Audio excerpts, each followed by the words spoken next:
Bom dia a todos. Vamos dar início ao nosso culto, mas antes vamos fazer uma oração, por favor. Oremos. Santo Deus, Eterno Pai, obrigado, Senhor, por mais um dia.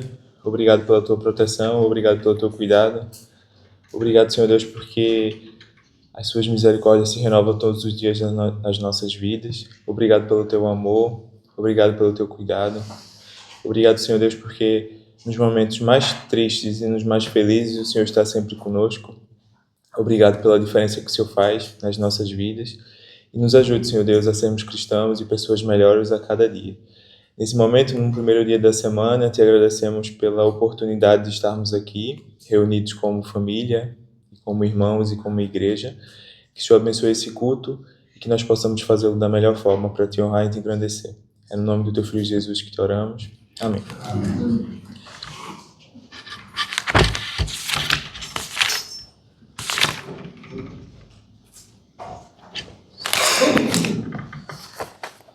Bom, eu vou fazer a leitura em Filipenses 4:13, que todos nós sabemos, mas que é importante que nós nunca nos esqueçamos, que é: tudo posso naquele que me fortalece. Que Deus que nos tem fortalecido, nos amado, nos abençoado, que a gente nunca se esqueça que tudo podemos fazer com Ele.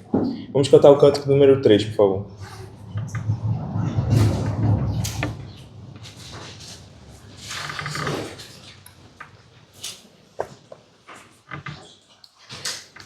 Número 3.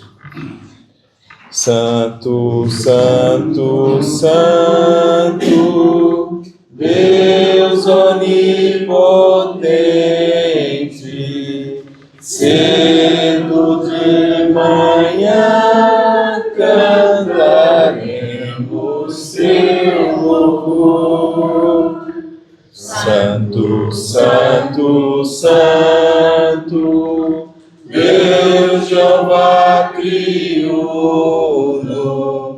és um só Deus, excelso Criador.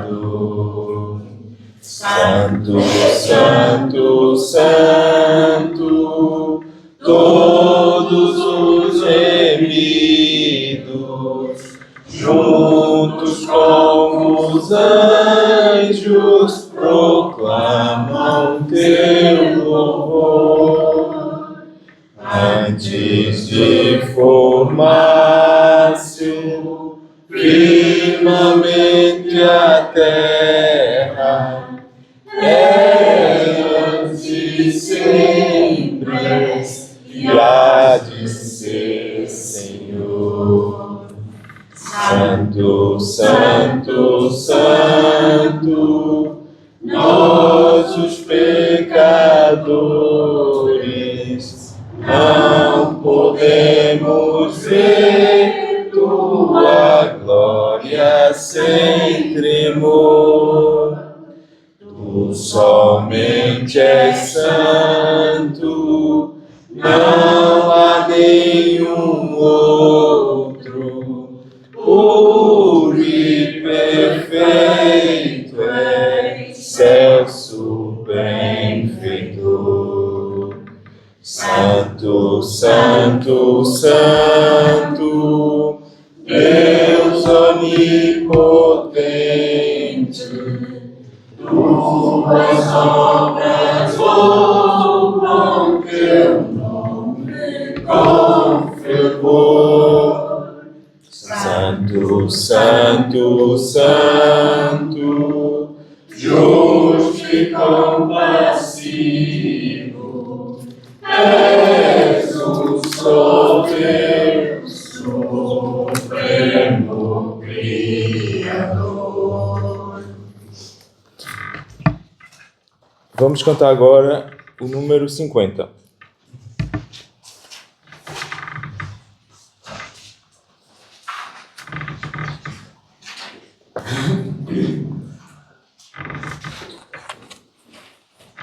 Número 50. Amor tão grande, profundo e sublime, é o amor do meu Criador. Não há há nada no mundo que se possa igualar ao terno amor do meu bom Jesus. Deus de amor, ó Deus de amor, somente és tu, o Deus de amor, não outro Deus, não há fora de ti, não há fora de ti, para mim não há amor. Só Ele nos ama, compreende e nos guarda de todos os males que existem aqui. Por isso adoro com toda a minha alma, porque me deu Jesus doce calma. Deus de amor, ó Deus de amor, somente és tu, o Deus de amor, não há outro Deus, não há fora de ti, não há fora de ti, para mim não há amor. Amém. Número 4, por favor.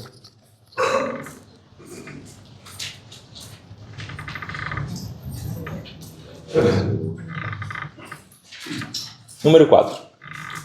Louvamos-te, ó Deus, pelo dom de Jesus, que por nós pecadores foi morto na cruz. Aleluia, toda glória, te rendemos sem fim. Aleluia, tua graça, imploramos, amém. Louvamos-te, ó Deus, pelo Espírito luz, que me tira das trevas e a Cristo conduz. Aleluia, toda glória, te rendemos sem fim. Aleluia, tua graça, imploramos, amém. Louvamos-te, ó Deus, e ao teu Filho de amor, que foi morto, mas vive, Supremo Senhor. Aleluia, toda glória, te rendemos sem fim. Aleluia, tua graça, imploramos, amém. Oh, vem nos encher de celeste fervor e fazer-nos fruir teu afável amor. Aleluia, toda glória, te rendemos sem fim. Aleluia, tua graça, imploramos, amém. O próximo é de número 182.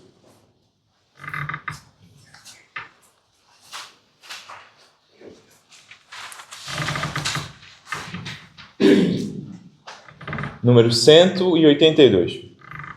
Eu venho dizer,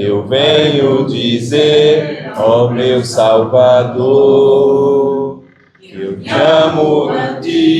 eu te amo a ti com meu coração. Eu venho dizer toda a verdade. Te quero, Senhor, te amo, Senhor, com meu coração. Eu quero cantar de gozo e de paz. Eu quero chorar de felicidade. Eu venho dizer toda a verdade. Te amo, Senhor, no meu coração. Amém. O próximo é o número 226.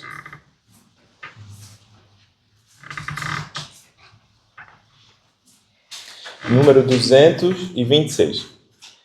Sem Deus nada somos neste mundo. Sem Deus nada podemos fazer. Nem as folhas das árvores se movem, se não for pelo seu poder. Nem as folhas das árvores se movem, se não for pelo seu poder. O maior milagre deste mundo foi Jesus que realizou. A minha alma manchada do pecado, Jesus com seu sangue lavou. A minha alma manchada do pecado, Jesus com seu sangue lavou. O próximo, número 20.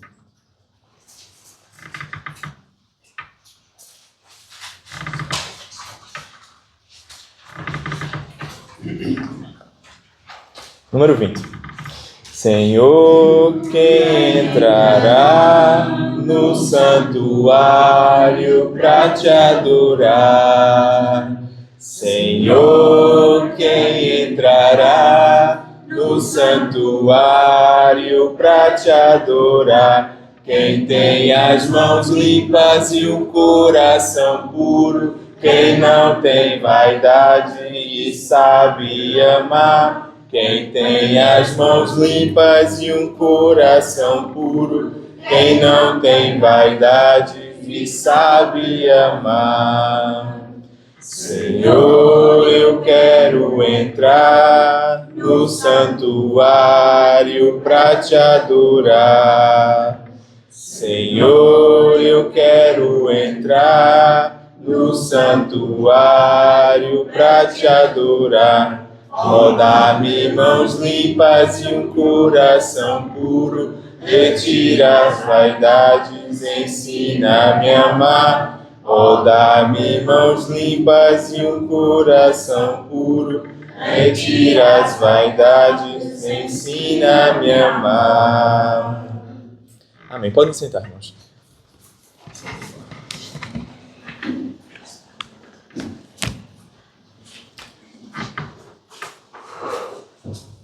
Vamos nos preparar para a ceia, um momento tão importante, um momento que nos traz lembrança, gratidão e reflexão. Então eu convido todos a abrirem seus corações, meditarem nesse momento e pensarem que o real significado da ceia e a importância que ela tem para nós cristãos. Vou fazer uma leitura em 1 Coríntios 11, 23, que diz assim: Porque eu recebi do Senhor o que também vos ensinei, que o Senhor Jesus, na noite em que foi traído, tomou o pão e, tendo dado graças, o partiu e disse: Tomai, comei, isto é o meu corpo que é partido por vós, fazei isto em memória de mim. Semelhantemente também, depois de cear, tomou o cálice, dizendo: Este cálice é o novo testamento no meu sangue. Fazei isto todas as vezes que beberdes, em memória de mim. Além de relembrarmos claramente o sacrifício de Jesus naquela cruz, agora no momento da ceia, é sempre um convite para nós cristãos examinarmos os nossos corações, porque nós, de um lado, vemos o sacrifício de Jesus, vemos a importância desse sacrifício nas nossas vidas, vemos como esse sacrifício transformou e transforma as nossas vidas todos os dias. E é claro que é um ótimo momento, por isso que eu falei no início de reflexão, porque a gente olha para nós, olha para as nossas vidas como cristãos e pensamos: o que é que eu estou a fazer? Será que eu estou a fazer bem? Será que eu estou a fazer mal? E claro que nós não somos perfeitos e vamos errar muitas vezes, mas é um ótimo momento, irmãos, para a gente relembrar primeiramente do amor genuíno de Deus para conosco, de entregar o seu Filho para morrer no nosso lugar, mas ao mesmo tempo também para pensar assim: poxa, Deus me ama tanto, me amou tanto, Jesus me ama tanto, por que eu estou a fazer isso? Por que eu estou a fazer aquilo? E que esse momento nos ajude a olhar para a cruz e ganhar força para a mudança, olhar para a cruz e pensar: como Deus me ama, que bom. Olhar para a cruz e pensar: o amor de Deus é perfeito. E esse amor nos transforma. E com certeza pode transformar a minha relação na minha casa, a minha relação com os meus irmãos, a minha relação com os meus colegas de trabalho. E, sem dúvida nenhuma, transforma o nosso interior. Então, assim, eu convido todos a pensarem nisso, que o amor de Deus é tão importante, tão poderoso, que nos transformou quando nós nos decidimos nos batizar. Pode transformar você que ainda não foi batizado. E é um amor que nós não conseguimos explicar, conseguimos sentir, e é maravilhoso. Então, assim, que vocês pensem nisso, reflitam nisso, porque é sem dúvida nenhuma no momento da ceia que também renovamos a nossa fé em Cristo e em Deus. É muito importante também saber, quando estamos aqui todos juntos, como família, nesse momento, primeiramente que não estamos sozinhos, porque claro que quando olhamos para a cruz e vemos que Jesus morreu por nós, de forma alguma nos sentimos sozinhos por isso. Mas ao mesmo tempo, quando olhamos para o lado e vemos um irmão, olhando ao redor e vemos a igreja, nós vemos que todos nós temos o mesmo princípio, propósito, foco, e estamos juntos nessa caminhada. Então é um ótimo momento para também lembrarmos da nossa união. Somos parte de um corpo, de um único corpo, que é a igreja, e nós somos unidos pelo mesmo amor e pela mesma esperança. Então isso é muito bom e muito bonito. Muitas das vezes, eu falo por mim e muitos dos imigrantes que aqui estão, nos bate uma certa tristeza, porque ao acompanhar as tradições familiares, ou então os jantares, os aniversários, às vezes é difícil, porque nos sentimos sozinhos, de certa forma. Por mais que tenhamos amigos, irmãos, mas não é a mesma coisa. E o imigrante sempre vai sofrer isto, e por mais que a gente saiba disso, porque antes mesmo de imigrar eu pesquisei os prós e contras e sabia que esse era um ponto importante. Mas o que me conforta mesmo no coração é saber que nós somos uma família independente. E é muito bom, e muitas vezes a gente, mesmo com tanta gente ao nosso lado, nos sentimos sozinhos também. E eu convido vocês a olharem para o irmão e pensarem: nós estamos juntos nessa. E Deus acima de todos nós. Então, nós estamos unidos por um só amor e por uma só esperança. Então, assim, que Deus nos abençoe, que Deus abençoe o seu coração, que quando você for partilhar agora do pão e do suco, que não seja algo mecânico de forma alguma, porque nada para Deus é mecânico, tudo tem um propósito. E ainda mais, fazemos isso todas as semanas, que é para reavivar essa chama da esperança, da fé, do amor em Cristo. E que Deus nos abençoe, que Deus continue nos amando como Ele sempre amou, e que vocês reflitam nisso, e como eu disse inicialmente, que isso seja um momento de mudança, que vocês possam usar esse momento para adorar mais a Deus, agradecer mais a Deus, amar mais a Deus, e claro, que a gente possa melhorar todos os dias. Eu vou fazer a oração pelos elementos, e peço para o irmão César, por favor, fazer a distribuição, depois que eu orar, por favor. Vamos orar. Santo Deus e eterno Pai, obrigado, Senhor Deus, por mais um dia. Obrigado, Senhor Deus, por mais um culto que estamos aqui juntos, como uma só família, como um só corpo. Nesse momento especial, te pedimos que o Senhor abençoe o pão, que representa o corpo de Cristo, que foi crucificado naquela cruz e no nosso lugar, e também o suco, que representa o sangue dele, que foi derramado para nos purificar de todo e qualquer pecado. É muito bom, Senhor Deus, saber que o Senhor está conosco. É muito bom saber que, mesmo quando nós nos sentimos sozinhos, sabemos que o Senhor está do nosso lado. Que a gente nunca se esqueça disso E que nesse momento, Deus, como uma família que aqui estamos, que a gente te agradeça de todo o nosso coração por Jesus naquela cruz. Obrigado, Senhor Deus, pelo teu amor. Obrigado pelo esse amor que nos transforma. Que o Senhor abençoe o pão e o suco e que o Senhor abençoe principalmente os nossos corações para entender e valorizar esse sacrifício. É no nome do teu Filho Jesus que te oramos. Amém.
Aí, em seus lugares, podemos cantar juntos o cântico de número 64, por favor.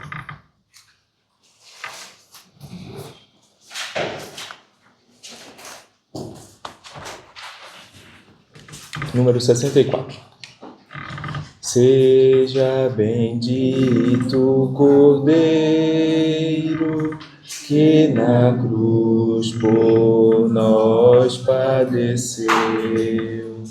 Seja bendito o seu sangue que por nós pecadores verteu. Eis nesse sangue lavados, com roupas que tão alvas são, os pecadores remidos, que perante seu Deus hoje estão. Alvo mais que a neve, alvo mais que a neve, se nesse sangue lavados,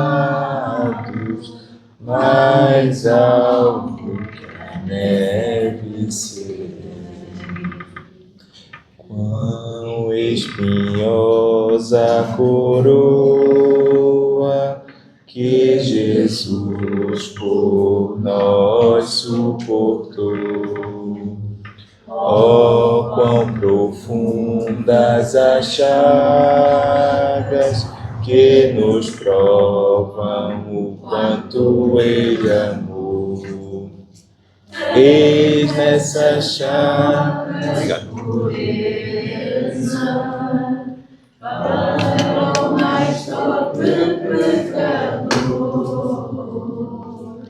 pois que mais alvos que a neve, sangue nos torna Senhor. Algo mais que a neve, algo mais que a neve. Sim, neste sangue lavado, mais algo que a neve serei. Se nós a ti confessarmos e seguirmos na tua luz, tu não somente perdoas, purificas também, ó Jesus. Sim, de todo pecado, que maravilha desse amor, pois que mais alvos que a neve, o teu sangue nos torna, Senhor. Algo mais que a neve, algo mais que a neve. Sim, neste sangue lavado, mais algo que a neve serei. Amém. Vamos agora participar do momento da oferta. E participar da oferta é expressar a nossa gratidão a Deus, tudo que temos e somos vem dele, e tudo que recebemos, claramente. E a Bíblia nos ensina que nós temos que ofertar ao Senhor para contribuir com a sua obra.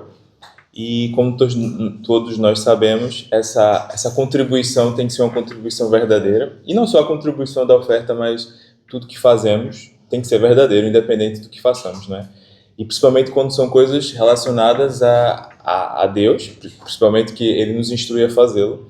E nós vemos lá em 2 Coríntios 9:7, que é um versículo que todos vocês conhecem, mas convém sempre a gente aqui relembrar que cada um contribua segundo propôs no coração, não por tristeza ou por necessidade, porque Deus ama quem dá com alegria. Então que a gente nunca se esqueça disso e que possamos ofertar e reconhecer que Ele é o nosso provedor e que ao ofertar a gente se sente participativo, e como eu disse inicialmente, estamos juntos como uma só família. Então é muito bom participar e contribuir de alguma forma e, claro, quando Deus assim nos instrui a fazer. Eu vou fazer uma oração e peço para o irmão Reto fazer a recolha, por favor. Oremos. Santo Deus e eterno Pai, ainda em Tua presença te agradecemos por esse privilégio que é ofertar a Ti. Obrigado, Senhor Deus, por tudo que o Senhor tem nos dado. E obrigado também porque nós temos no nosso coração e na nossa consciência a verdadeira importância da oferta, que o Senhor nos ajude a administrá-la da melhor forma e que o Senhor abençoe os nossos corações com alegria e que a gente possa fazer, Senhor Deus, de todo o nosso coração essa contribuição para a Tua obra aqui. É no nome de Jesus que a gente te agradece e no nome dele que te oramos. Amém.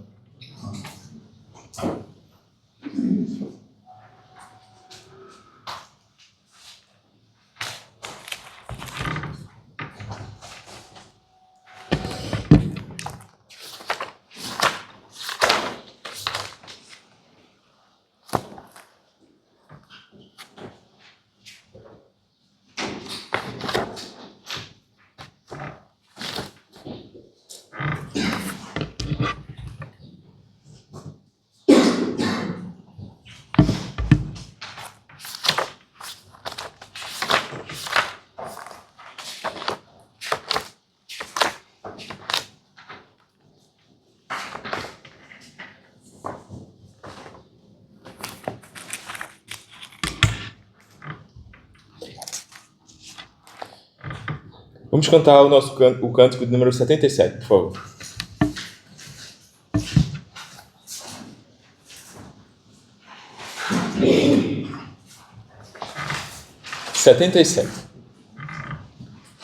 Eu perdido, pecador, longe do meu Jesus, abatido e sem vigor, a perecer sem luz. Meu estado Cristo viu, dando-me sua mão, e salvar-me conseguiu da perdição.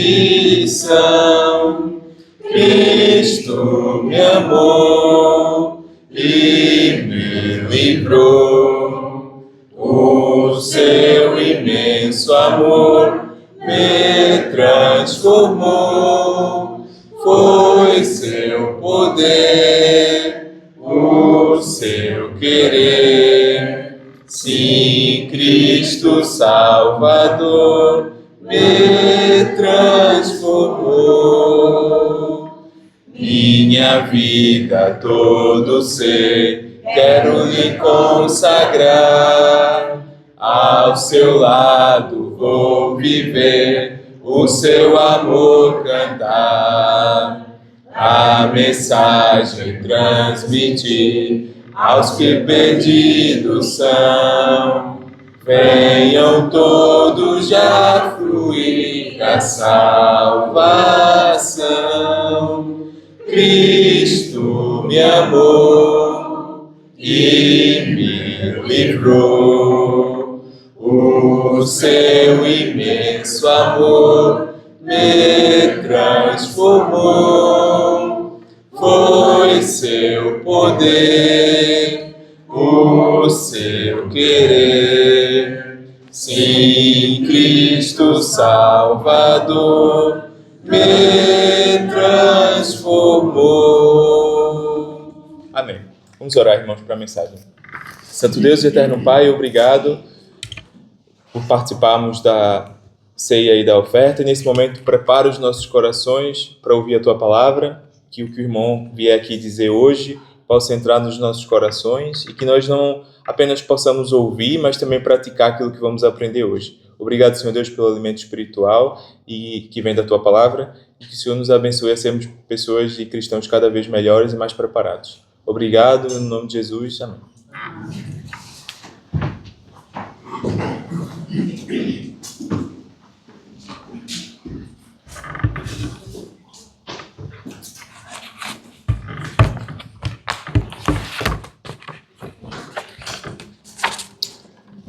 Vamos ler uma passagem da Sagrada Escritura, em Atos capítulo 17, o versículo 22 e 23. Atos 17, versículos 22 e 23. Então Paulo, estando em pé no meio do Areópago, disse: varões atenienses, em tudo vejo que sois excepcionalmente religiosos, porque passando eu e observando os objetos do vosso culto, encontrei também um altar em que estava escrito: ao Deus desconhecido. Esse, pois, que vós honrais sem o conhecer, é o que eu vos anuncio. Alguns tradutores das Sagradas Escrituras traduziram o versículo 22, exatamente o versículo 22, como muito religiosos, sendo vocês muito religiosos, acentuadamente religiosos, excepcionalmente religiosos. E depende da versão que cada um possa ter, talvez haja uma diferença no termo. Mas ele queria dizer, Paulo, naturalmente, queria dizer que os atenienses que estavam ali reunidos realmente eram de tal maneira religiosos que mereciam, de certa forma, todos estes adjetivos. Portanto, os atenienses, sendo muito ou excepcionalmente religiosos, não conheciam o Deus verdadeiro. Como é possível? Não conheciam o Deus verdadeiro. Não conheciam o Deus vivo, o Deus único. Viviam na idolatria, rodeados de centenas de deuses, sendo, sem dúvida, extremamente supersticiosos. Esta maneira de ser prevalece nos nossos dias, irmãos. É verdade. Pelo que se torna importante que saibamos distinguir entre religiosidade e cristianismo. Precisamos saber distinguir religiosidade e cristianismo, entre religioso e cristão. E porquê? Porque são coisas totalmente diferentes. E agora, irmãos, o que significa ser religioso? Religioso refere-se à religião, conforme a religião, ou pertencente a uma ordem religiosa. E cristão, qual o verdadeiro significado de cristão? Atos 11:26 diz-nos que em Antioquia os discípulos pela primeira vez foram chamados cristãos. Foram chamados religiosos? Não. Pela primeira vez foram chamados cristãos. Então, sem qualquer dúvida, o nome cristão identifica aquele que segue a Cristo. Sabemos que há muita religiosidade e muitos religiosos em todo o mundo. Há religiões para o gosto de cada pessoa. Assim também podemos afirmar que conforme as muitas religiões, também há muitas fés. Depende da religião que cada um crê. Fés para todos os gostos, desde a idolatria até à tentativa de consultar os mortos. E isto conforme os gostos ou interesses de cada um, para que cada um se sinta bem e viva a sua fé conforme melhor lhe parecer, ou seja, conforme lhe for mais conveniente. Conforme gostar mais ou menos, escolhe a fé que quer, a religião que quer. Observando as muitas religiões, podemos entender que a religiosidade ou é idólatra e supersticiosa ou ignorante e interesseira. O que em verdade devemos defender ou devemos ser, afinal? Qual a opção certa? Religioso ou cristão? Não encontramos em nenhuma parte das Sagradas Escrituras um só texto que nos diga que aquele que seguia a Cristo era um religioso. Não encontramos. Quando os apóstolos ou discípulos de Jesus anunciavam o Evangelho de Cristo, eles não procuravam fazer religiosos, de modo algum. Os judeus, de um modo geral, já eram religiosos. Eles eram religiosos. Eles tinham a sua religião, seguiam a sua religião, conforme entendessem, de certa maneira, não é? Também não encontramos nada na palavra de Deus que nos diga que os salvos por o sangue de Jesus deviam ser religiosos. O que na verdade encontramos é que os discípulos foram pela primeira vez em Antioquia chamados cristãos. Certa ocasião, quando Paulo se encontrou com o rei Agripa, depois de Paulo lhe ter anunciado o Evangelho, o rei disse, notem bem as palavras dele, o rei disse a Paulo, por pouco me persuades a fazer-me cristão. A fazer-me cristão. Não a fazer-me religioso. 1 de Pedro 4, 15, 16. Que eu vou ler. Se os irmãos me quiserem acompanhar, nesta Epístola de Pedro, capítulo 26, 1 Pedro 4, 15 e 16. Que diz assim.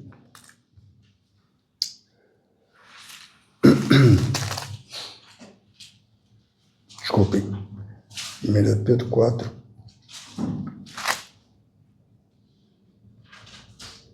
Estou enganado. Pois. 4, 15 e 16. Que nenhum de vós, entretanto, padeça como homicida ou ladrão, ou malfeitor, ou como quem se intromete em negócios alheios. Mas se padece como cristão, não se envergonhe, antes glorifique a Deus neste nome.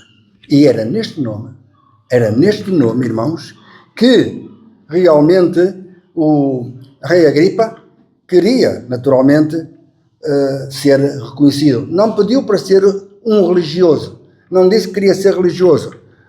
Por pouco me persuades a fazer-me cristão. E realmente, conforme esta passagem em 1 Pedro, realmente, todo o incentivo, digamos assim, todo o encorajamento aos cristãos era que tudo o que eles fizessem, inclusive o sofrimento pelo qual tivessem que passar, fosse como cristão e não como religioso.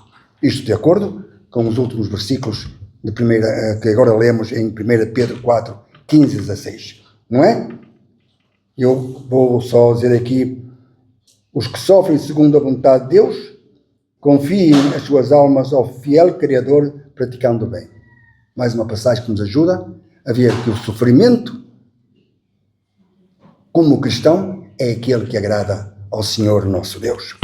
Haverá, na verdade, uma boa razão para sermos somente cristãos e não religiosos?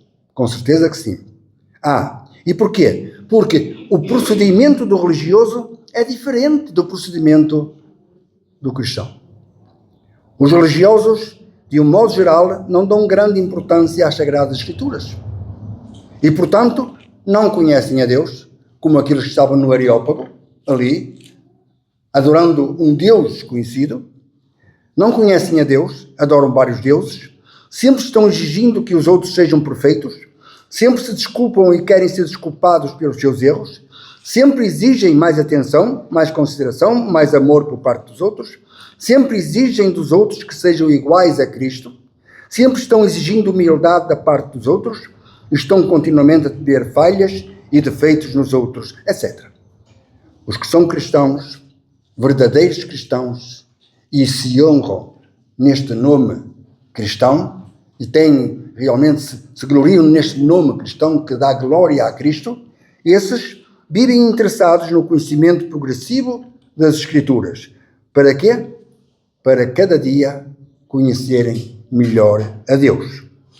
Adoram um Deus único, Criador e sustentador de todas as coisas. Sabem que é difícil ser perfeito, mas se esforçam por o serem. Sabem que não amam como Jesus amou, mas se esforçam por amarem a todos, inclusive os seus inimigos.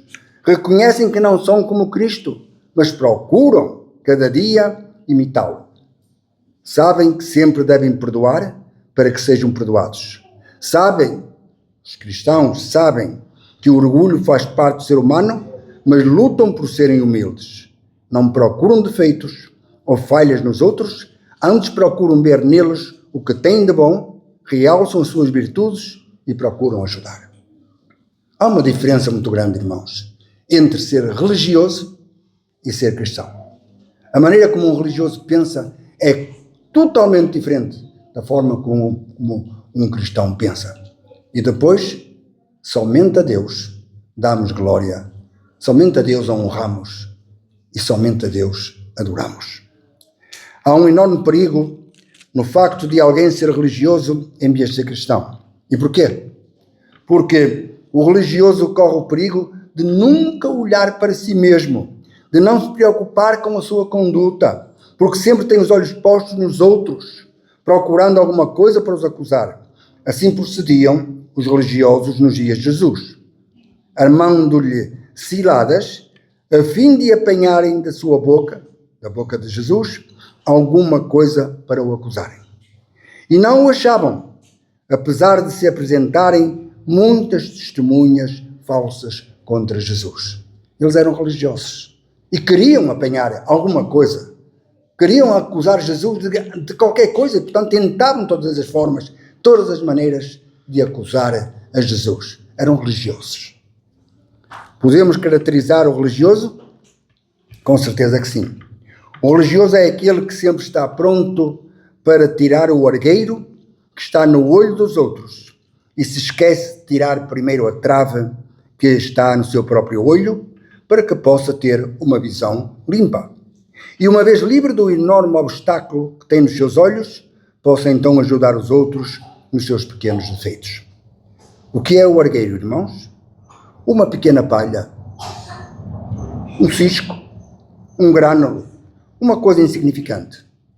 E o que é a trave?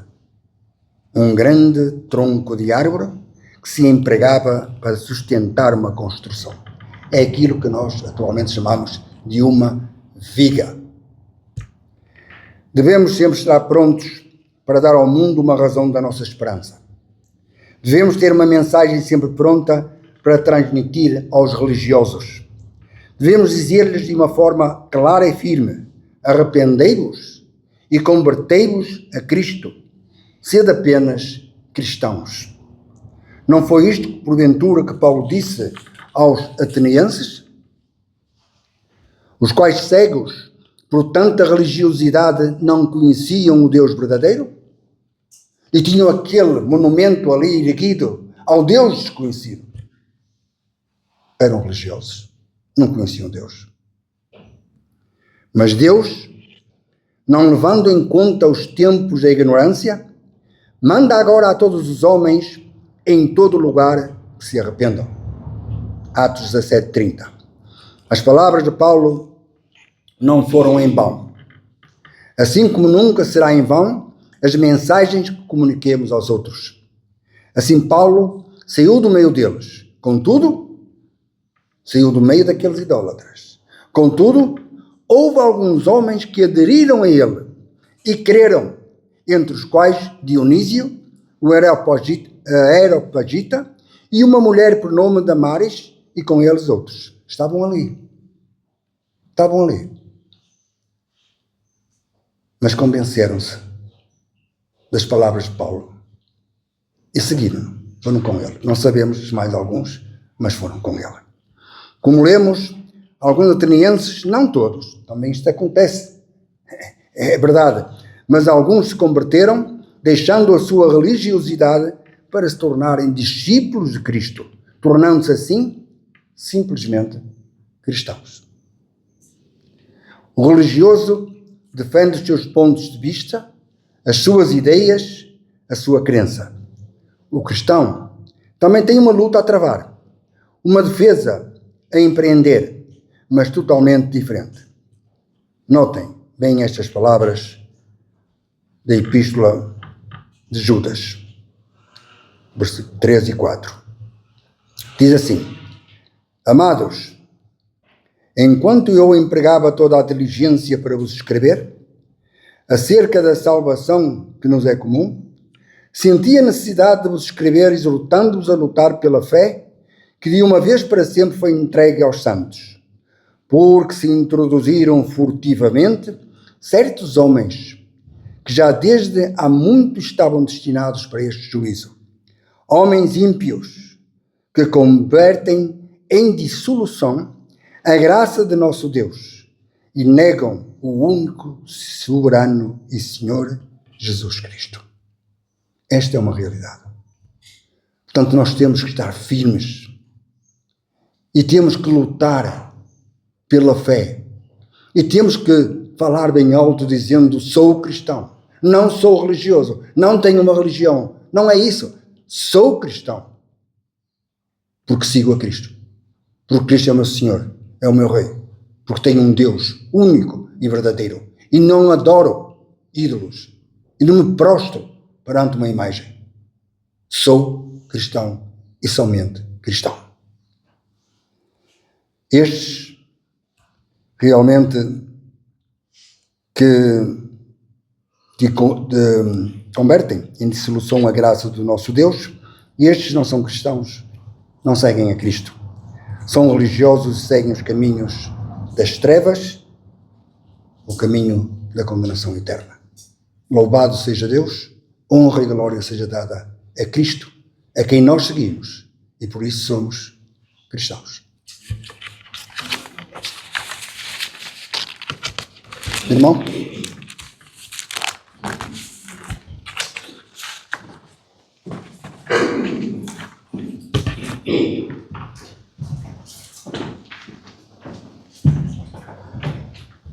Obrigado, irmão.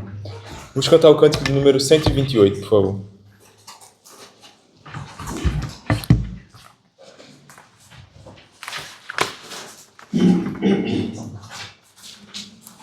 Cento e 28. Em nada ponho a minha fé, senão na graça de Jesus, no sacrifício divino, no sangue do bom Redentor. A minha fé e o meu amor estão firmados no Senhor, estão firmados no Senhor. Se eu não posso a face ver, na sua graça vou viver. Em cada transe sem falhar, sempre nele confiar. A minha fé e o meu amor estão firmados no Senhor, estão firmados no Senhor. Seu juramento é muito leal, abriga-me no temporal. Ao me cercar-me a tentação, é Cristo a minha salvação. A minha fé e o meu amor estão firmados no Senhor, estão firmados no Senhor. Assim que o seu claro ar, irei com ele me encontrar e gozarei da redenção com Cristo que no céu estão. A minha fé e o meu amor estão firmados no Senhor, estão firmados no Senhor. O último que vamos cantar é o número 16.